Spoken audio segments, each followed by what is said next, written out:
Arrêtez de dire que chaque mauvaise course est la pire de tous les temps. Il y a un Grand Prix qui mérite vraiment ce titre. Plongeons dans le chaos.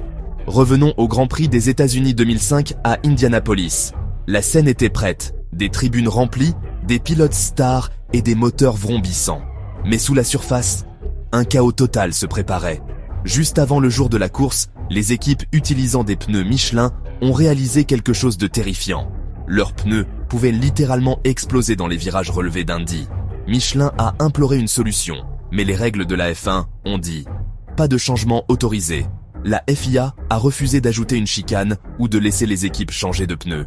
Alors, le jour de la course arrive.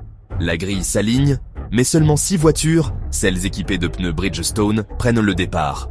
14 voitures, y compris les plus grands rivaux de Ferrari, se sont simplement retirées et garées dans les stands, laissant derrière elles une course fantôme. Les fans, qui avaient parcouru des milliers de kilomètres, furieux.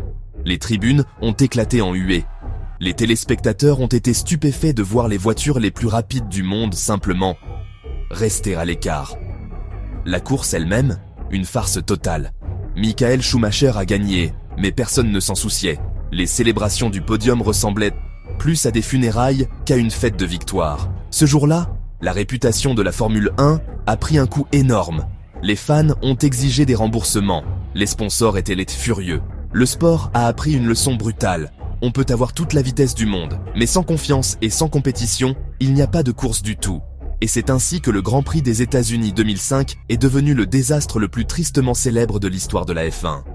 Alors la prochaine fois que vous pensez qu'une course est mauvaise, souvenez-vous d'Indy 2005. Croyez-moi, ça ne peut pas être pire que ça.